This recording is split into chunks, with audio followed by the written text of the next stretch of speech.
The father's justice. I didn't realize my marriage was over the day my wife left. I realized it when 3 police officers stood in my basement, looking at me like I was the one they were there for. The kind of look that doesn't ask questions, it already has answers. My name is Mark Bennett. I'm 52 years old, and until a few days ago, my life was simple in the way most people take for granted. A small house on a quiet street, the same kitchen light that hums faintly at night, coffee every morning in the same chipped mug I've had for years. Nothing special, but nothing broken either. Evelyn and I had built something steady, or at least, that's what I believed. 15 years of routines, shared groceries, quiet dinners, her voice in the next room while I watched a game with the volume too low. It wasn't perfect, but it felt real. And when something feels real long enough, you stop checking. You stop asking questions you don't think you need answered. Most people think danger comes from strangers, from something loud or obvious, something that forces its way in. But that's not how it happens. Sometimes it sits across from you at dinner, pours your coffee the way you like it, remembers the small things so you never notice the big ones missing. Sometimes it teaches you, slowly, patiently, until it knows exactly how to use your own life against you. That morning started like any other. Quiet house, cold floor under my feet, the kind of silence that feels normal when someone's out of town. I remember standing in the kitchen, waiting for the kettle to boil, staring at nothing in particular, and thinking how ordinary everything felt. Nothing out of place, nothing to warn me. Then my phone buzzed. A message from a man who was standing inside my house. And that message changed everything. Evelyn Bennett had a way of making ordinary things feel precise, controlled, almost intentional. She took her coffee with 1 sugar and a splash of oat milk, always stirred exactly 3 times before setting the spoon down on the right side of the sink. The lavender candle she liked stayed on the corner of the kitchen counter, never moved more than an inch from where she first placed it. Even the way she folded towels, clean edges, stacked evenly, as each one mattered more than it should.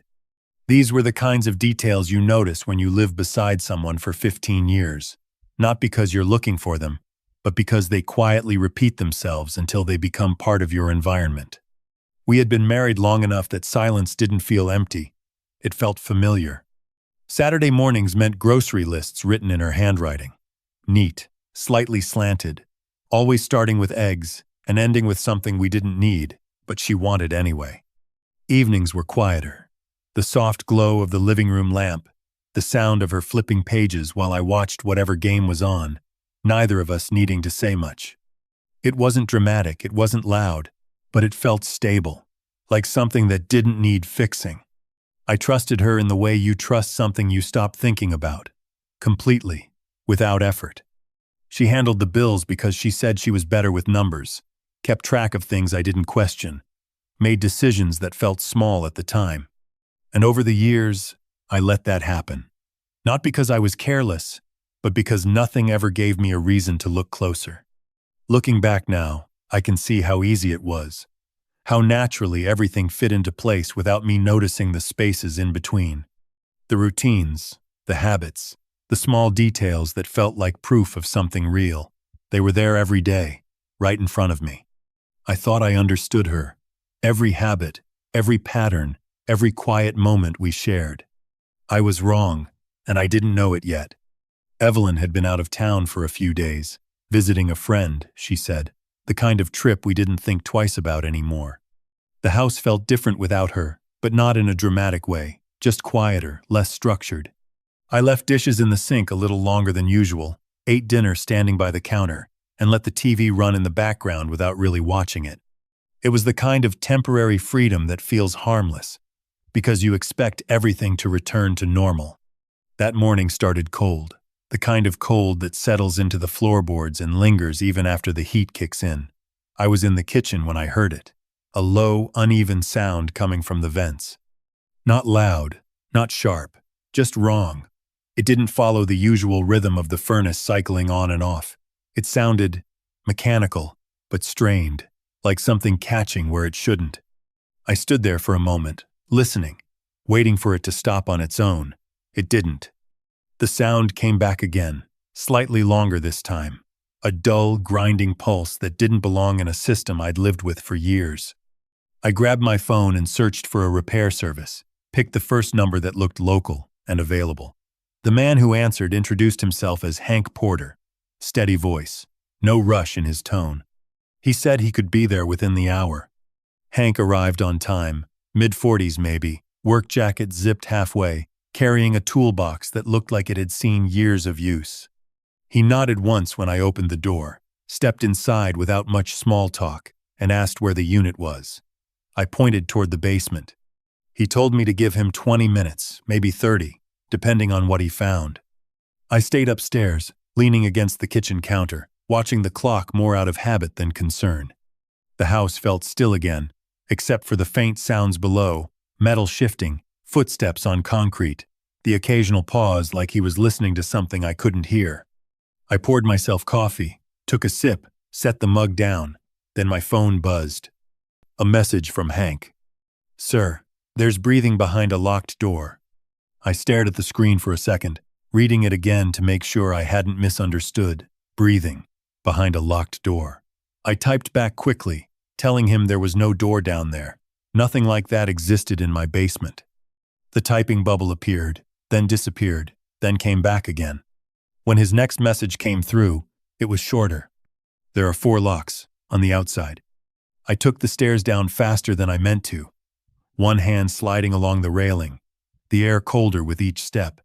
The basement light flickered on with a soft click, casting that flat, yellow glow across the concrete floor.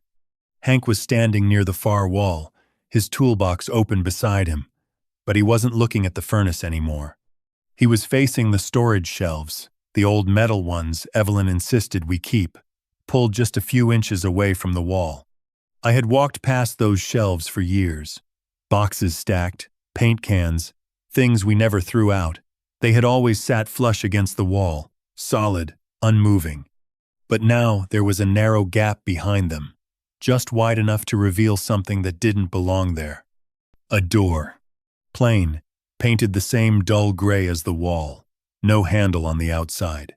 For a second, my brain tried to reject it, like it was something added after the fact, something temporary. But it wasn't. It fit too cleanly into the space, as it had always been there, just hidden well enough that I never questioned it. Hank stepped slightly to the side, giving me a clearer view. That's when I saw them. 4 heavy padlocks, each fixed to its own latch, evenly spaced along the edge. All of them locked, all of them facing outward. No one said anything for a moment.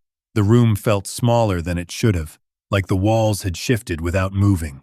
Then Hank reached for his phone and told me he'd already called it in. His voice was calm, steady, like this was something he didn't want to guess about. The officers arrived quickly, boots on the stairs, radios low, voices controlled. One of them, a younger guy, crouched near the locks, inspecting them without touching. Another stood back, scanning the room, his attention moving between me and the door like he was already placing things into order. They didn't rush, didn't dramatize it, just moved with the kind of focus that made everything feel more real. A bolt cutter was brought in, metal against metal, a sharp crack as the first lock gave way, then the second, the third, the fourth. Each one dropped to the floor with a dull, final sound.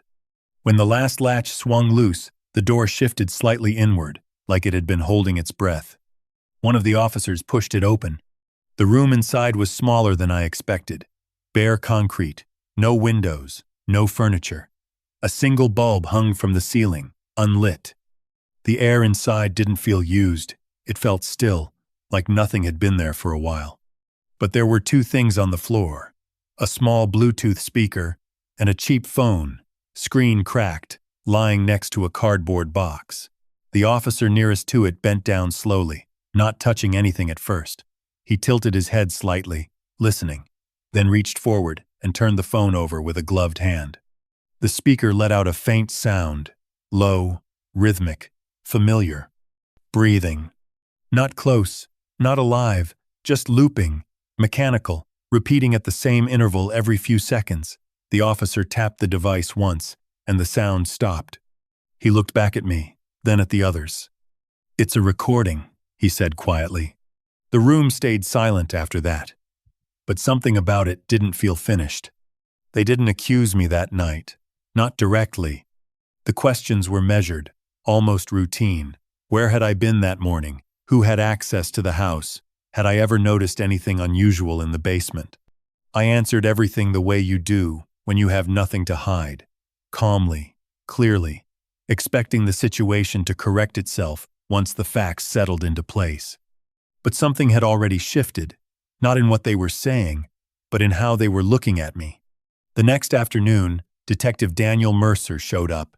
He didn't knock hard, just enough to be heard.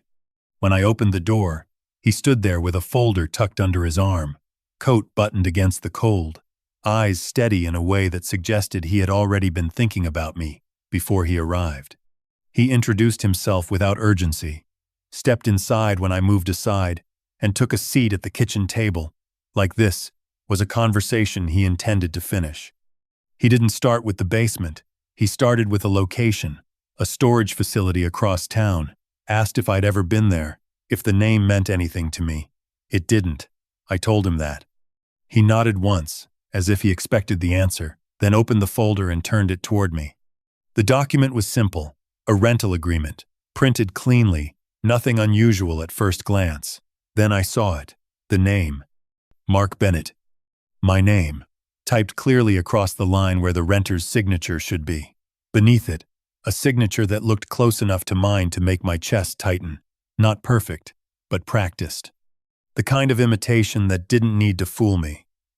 Just needed to pass at a glance. I leaned forward slightly, studying it longer than I meant to, trying to find something off, something that would immediately prove it wasn't real. But the longer I looked, the more it settled into place, like something I should recognize. Mercer didn't rush me. He slid another sheet across the table, then another. Payment records, cash deposits, dates that meant nothing to me, but lined up neatly in a pattern I couldn't explain. Then he said her name. Megan Hart. Missing. Reported just over a week ago. Late 20s. Last seen leaving her apartment. No signs of struggle. No clear direction. The kind of case that sits quietly until something connects it to something else. According to the paperwork, that connection was me. He told me they had already opened the unit, said it contained clothing, personal items, things that suggested someone had been preparing to disappear, not leave. Everything inside tied back to that name, Megan Hart. And every document tied back to mine. I sat there, hands resting flat against the table, feeling the grain of the wood under my palms like it might anchor me to something real. The room looked the same light through the window, same chair across from me, but it didn't feel like my kitchen anymore. It felt like a place where something had already been decided. "I've never been there," I said finally. My voice sounded normal, steady enough, but it didn't seem to land the way I expected. Mercer watched me for a moment, then closed the folder halfway. Not all the way. Just enough to suggest the conversation wasn't finished. "I believe that you think that," he said, careful with his wording, precise in a way that left space for doubt. That was the moment it settled in, not all at once, but enough to recognize the direction things were moving. This wasn't about a strange room in my basement anymore. It wasn't about a recording or a hidden door. This was about a narrative, one that had already started forming around me, piece by piece, document by document, until it looked complete from the outside. I didn't lose my wife that day, not in the way people usually mean it. I lost something else, something harder to name, something that doesn't come back once it's taken. I lost the version of myself that the world believes without question. And sitting there, across from a man who now had reasons to doubt me, I realized I didn't even know when that had started, or how far it had already gone. Evelyn came home the next day, suitcase rolling softly across the floor, coat still carrying the faint scent of travel. She stepped inside like nothing had shifted, like the house was exactly the same as she had left it. When she saw my face, she paused just long enough to register something was wrong, then crossed the room quickly, hands coming up to my shoulders, her expression tightening in the way I had seen 100 times before. "Mark," What happened? Her voice sounded right, concerned, immediate, familiar. I told her about the basement, the door, the locks, the police. She listened without interrupting, eyes fixed on mine, nodding in the right places. When I mentioned the recording, the breathing, her hand tightened slightly on my arm. It was subtle, something you wouldn't notice unless you were already paying attention.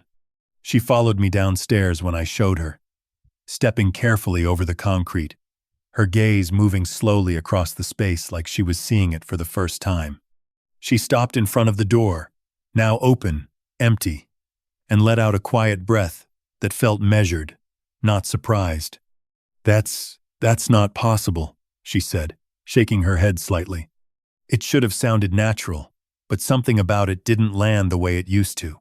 The words were right, the tone was close, but there was a delay, a fraction of a second before each reaction, like she was choosing responses instead of having them. Back upstairs, she moved through the kitchen like she always did, setting her bag down in the same place, reaching for a glass without looking. She asked if I had eaten, if I wanted something warm, small, ordinary questions that filled the space. When the conversation turned to the police, she didn't hesitate. We should talk to a lawyer, she said, not urgently, just firmly, like it was the next logical step. I nodded at the time, but the phrasing stayed with me. Not, maybe we should, not, do you think, just a direct suggestion, placed exactly where it needed to be. Later that evening, Detective Mercer returned. Evelyn sat beside me at the table, her posture straight, her hand resting lightly against mine.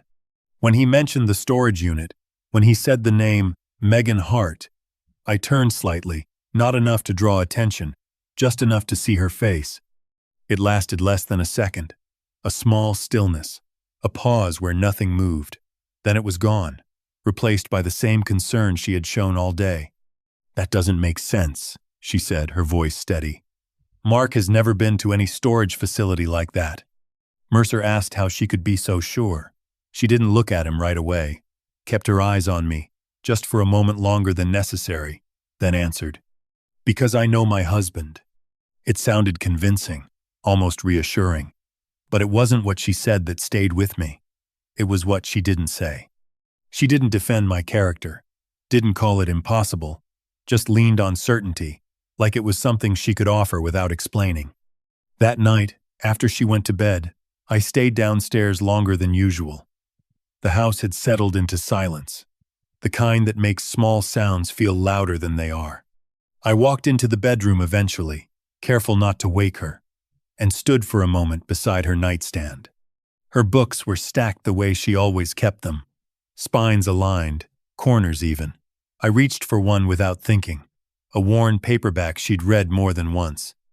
The pages opened easily, like they had been handled often. Something slipped slightly as I flipped toward the back. A photograph, small, square, tucked between the last few pages. I held it under the lamplight, tilting it just enough to bring the image into focus. A woman, mid-30s maybe, dark hair, neutral expression, looking straight at the camera. Nothing dramatic, just a face that didn't belong in that room. I didn't recognize her, but I knew the name. Megan Hart. I stood there longer than I should have, the book still open in one hand, the photograph resting against my fingers. The house hadn't changed, the light hadn't shifted, but something underneath everything had moved into place.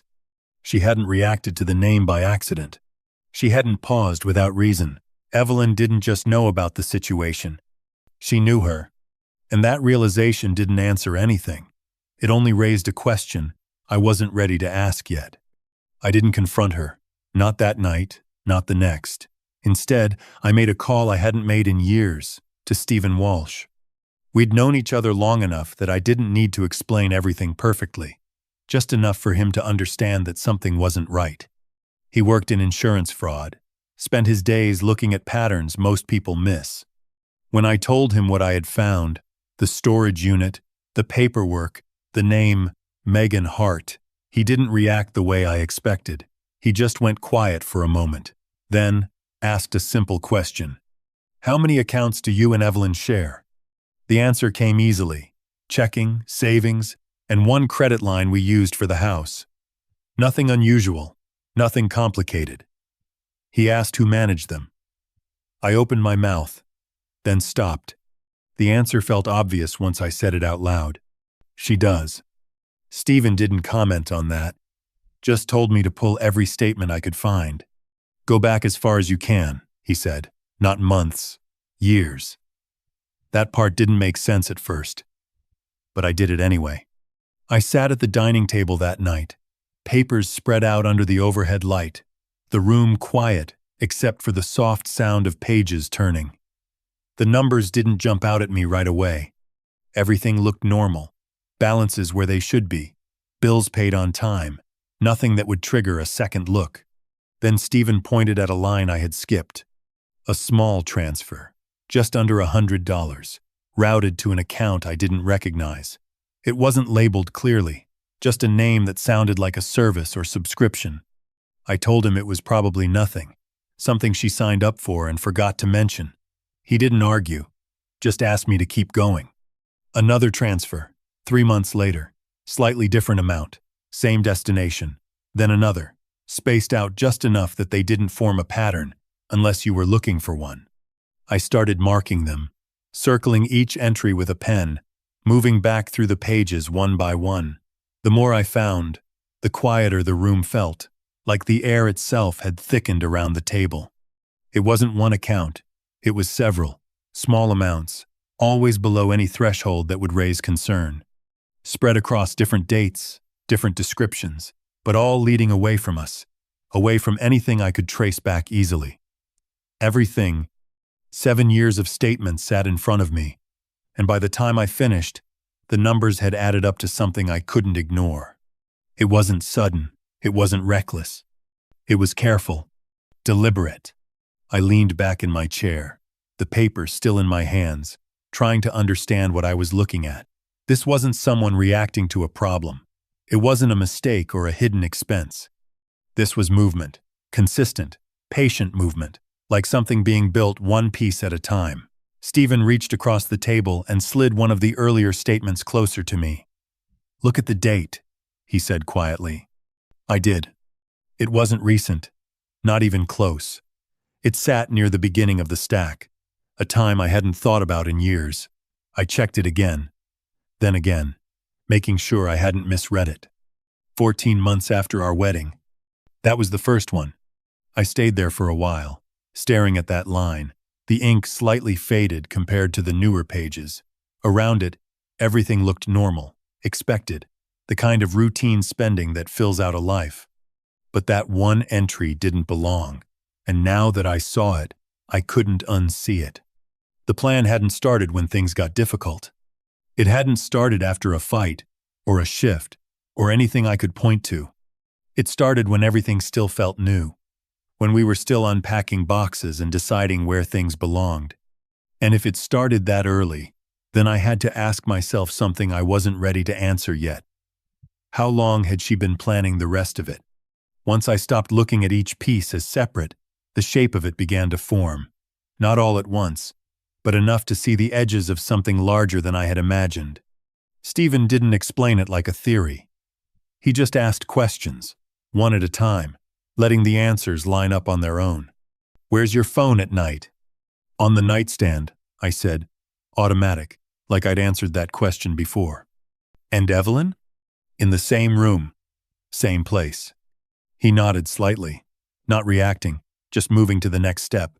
"And your signature, how often does she see it?" I didn't answer right away. The image came up on its own. Checks, forms, receipts, years of small, routine moments where I signed my name without thinking.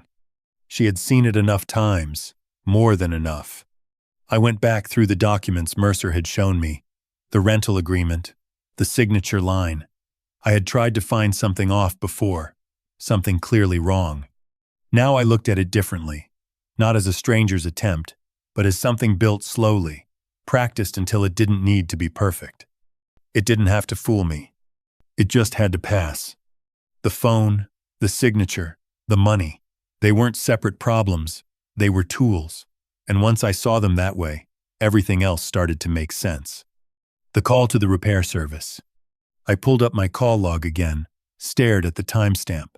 That morning, I had already been out of the house, parked in my usual spot, walking into the office with a travel mug in my hand. The call had been placed after that, from my number, from a place I couldn't have been, which meant she had the phone. Not by accident, not once, but more than once. Long enough to make the call, to schedule the visit, and to make sure someone would come into the house while she wasn't there. Someone who would go into the basement, who would notice something out of place. Hank hadn't found the door by chance. He had been led to it, without realizing it. I stood in the basement later that evening, looking at the furnace again, the metal casing, the narrow vents, the wiring along the side. There was nothing obvious, nothing that stood out. But the sound I had heard that morning hadn't been random. It had been timed, controlled, just enough to push me into calling for help. A small device, something simple, attached and removed without leaving a trace. Stephen had mentioned it earlier, almost in passing, like it was the least complicated part of the whole thing. That left the room. The door had been there, hidden behind shelves I never moved. The locks, placed on the outside. The speaker, the phone, all positioned with intention. Not to hold someone, but to create the idea that someone had been there. And the timing. That part settled in slowly, like something sinking beneath the surface before you realize how deep it goes. The recording had been triggered after Hank went downstairs, not before. Which meant someone knew exactly when he was there, exactly where he was standing. Remote access. A simple app. A connection to the device. One tap at the right moment. She had been miles away, sitting somewhere else, living another version of her day, and still able to control what was happening inside this house. Inside my house? I leaned against the cold concrete wall, the basement light humming faintly above me, and let the pieces sit where they were. Phone, signature, money, timing. None of it was rushed. None of it was improvised. It was built, step by step, until it didn't need her anymore. That was the part I couldn't ignore. This wasn't something she had decided recently. This was something she had been preparing, long before there was a reason to use it. I had spent 15 years sharing a life with her. The same space, the same routines, the same quiet moments that felt real enough to trust. But standing there, looking at everything laid out in front of me, I understood something I hadn't allowed myself to think before. I hadn't been living with my wife. I had been living with someone who had been learning me, studying me, for a purpose I still didn't fully understand. And if this was only the part I could see, then how much of it was still hidden? I didn't go back to Detective Mercer with what I had found. Not that night. Not the next morning. The folder sat on the corner of the table, untouched, like something that could change everything the moment I moved it. It would have been easy. Walk into the station, lay it all out, let them connect the rest. But easy didn't feel right. Not with something this precise. Not with someone who had already stayed 10 steps ahead without showing it. So I did nothing. At least, that's what it looked like. I answered calls when they came, kept my voice steady, my schedule the same. I let the routine continue. The same kitchen light, the same quiet mornings, the same way Evelyn moved through the house without noticing anything had shifted. If she was watching me, and I was certain now that she was, then she needed to see exactly what she expected. No changes, no reactions, no resistance. That was the only way this worked. I drove out to see my brother Eric 2 days later, early, before traffic picked up. The road still empty enough that the drive felt longer than it was. His place sat just outside the city. Small, clean, everything in its place. He opened the door without asking questions, stepped aside, let me in, and waited. We sat at his kitchen table, no background noise, no distractions. I told him everything. The basement, the storage unit, the money, the signatures, the call. I didn't rush it, didn't try to explain more than I understood. He listened the way he always did, still, focused, not interrupting unless something didn't make sense. When I finished, he leaned back slightly. eyes fixed on the table for a moment before looking up again. "You told the police?" he asked. "No." He nodded once, not surprised, just confirming. "Good." That was all he said about it, but it was enough. Eric didn't deal in theories, he dealt in outcomes. If I had gone to Mercer too early, it would have forced everything into motion before I was ready, before I knew where the edges of it were. "She thinks you don't see it," he said after a moment. "I don't think she expects me to. That's your advantage." We didn't map out a full plan, not in that moment. It wasn't that kind of conversation. It was smaller, more controlled. What I needed to do next, what not to do, how to move without changing anything she could notice. Keep the routine, keep the tone, let her believe the structure she built was holding. On the drive back, I kept the radio off, just the sound of the road under the tires, steady and predictable. The house looked the same when I pulled in. Lights where they should be, nothing out of place. Inside, Evelyn was in the kitchen, back turned, moving between the counter and the sink, the same measured rhythm I had watched for years. She glanced over her shoulder when I stepped in, smiled slightly, like she always did. "You're back early," she said. "Yeah, figured I'd get a head start on tomorrow." She nodded, turned back to what she was doing without a second look. I stood there for a moment, watching the scene settle into something familiar. Same space, same movements, same quiet patterns. Nothing about it felt urgent. Nothing about it looked wrong. That was the point. I didn't confront her, didn't ask questions, didn't give anything away. I moved through the rest of the evening the way I always had. Same tone, same pace, same distance. Because the moment she realized I understood even part of it, everything would change.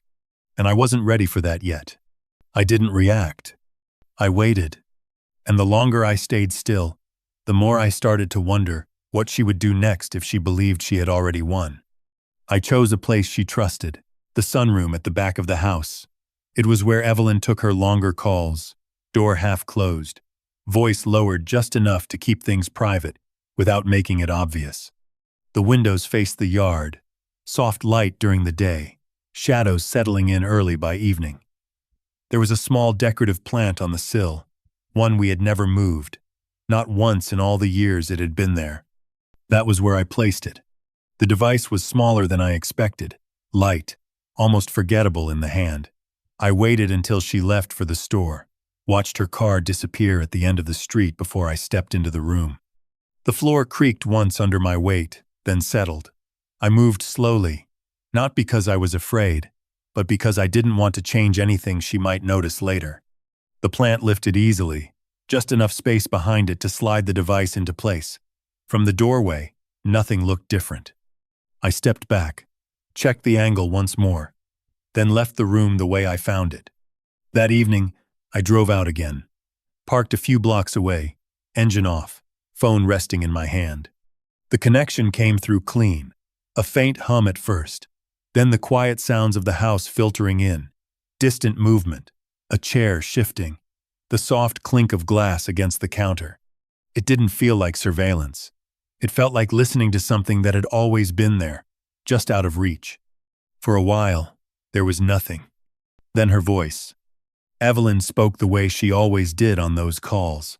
Measured, calm, the same rhythm she used when she wanted to sound relaxed. Another voice followed. Paula Grayson. I recognized it after a few seconds. Lighter, quicker, the kind of tone that filled gaps without thinking. They talked about small things at first. Travel, someone they both knew, a place Paula had been recently. It sounded normal, almost enough to make me question why I was there at all. Then the shift came. Subtle, but clear. Evelyn's voice changed, not louder, not sharper, just different. The pauses between her words shortened, the warmth dropped out of it. Paula stopped filling the space and started listening instead. "He hasn't noticed anything," Evelyn said. There was no hesitation, no doubt in the way she said it. Just a statement. Clean, final. "You're sure?" Paula asked. "I'm sure," Evelyn replied. "He's doing exactly what he always does, following what's in front of him." There was a brief silence. The kind that doesn't feel empty, just waiting. And the woman? Paula asked. Another pause. Shorter this time. She's fine, Evelyn said. She was paid to disappear, nothing more. I didn't move. Didn't breathe any differently. Just listened as the words settled into place. Megan isn't missing, Paula said quietly. No, Evelyn answered. She agreed to be gone for a while. That's all. The line stayed open after that. Voices continuing, details I hadn't heard before starting to surface. But I didn't need all of it. What I needed had already been said. Megan Hart wasn't lost. She had been placed, and if that part of the plan was controlled, then what else was already in motion that I still couldn't see? I didn't move immediately after that call. Not outwardly. The house stayed the same. The routines stayed intact. But behind it, things began to shift into place. I reached out to Victor Sloan the next morning, a name Stephen had given me without much explanation, just that if something needed to be found, Victor was the one who knew how to do it without leaving noise behind. We met in a quiet office off a side street, blinds half drawn, the light coming in thin lines across the desk. I gave him what I had, the name Megan Hart, the fragments from the call, the dates. He didn't ask for more than necessary, just wrote things down in a small notebook, his handwriting tight and deliberate. Give me a few days, he said, nothing more. Those days moved more slowly than the rest. I kept everything normal at home, answered Evelyn the same way. Moved through the house without hesitation. If she noticed anything, she didn't show it. That was the part I relied on, her confidence in the version of me she believed she understood. Victor called on the 6th day. She's not missing, he said, voice steady, no pause. She's in Phoenix, different name, same face. I didn't respond right away, just listened as he continued. He had found her at a mid-range hotel, cash payments, short stays, nothing permanent. He arranged a meeting, quiet, controlled. When he told her what this could turn into, what her role actually meant, she didn't argue. She talked, Victor said, gave a statement, signed. He met me later that afternoon, handed over a folder, thinner than I expected. Inside were photographs. Megan was standing outside the hotel, holding a newspaper from that day. A signed statement, her handwriting uneven, but clear enough. Dates, amounts, details that matched what I had already begun to piece together. I sat with it for a while, not rushing to the next step. Then I did something simple. I sent her a message. Not from my phone, not from anything she would recognize, just an anonymous email, no subject line. Attached were 2 files, the audio from the sunroom and a photograph of Megan, alive, visible, undeniable. No explanation, no words. I closed the laptop and waited. That night, Evelyn moved differently. Small changes, easy to miss unless you were watching. She paused longer at the doorway, checked her phone more than once, her steps quieter across the floor. Nothing dramatic, just enough to show something had reached her. The next morning, I went to see Daniel Mercer. His office was the same, clean, ordered, nothing out of place. I placed the folder on his desk without speaking, let him open it on his own. He read through it carefully, page by page, the room staying silent except for the sound of paper shifting under his hands. When he finished, he leaned back slightly, eyes settling on me in a way that had changed since the last time we sat across from each other. "You've had this?" he asked. "Long enough," I said. He didn't press further, just reached for his phone. It happened 2 days later, early morning, the air still cold enough to see your breath. The knock at the door wasn't loud, but it didn't need to be. Evelyn stepped into the hallway before I did, her expression composed, controlled, the same way it had always been, until she saw who was standing outside. Daniel Mercer, 2 officers behind him. They spoke quietly, words I didn't need to hear. The cuffs came out with a soft, metallic click. Nothing rushed, nothing forced. Evelyn didn't resist, didn't argue. She just stood there, still, the same stillness I had seen once before, but this time it didn't pass. As they led her toward the car, she turned back, just once. Her face didn't give me anything.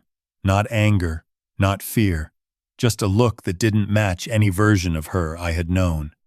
And for the first time, I realized something I hadn't considered yet.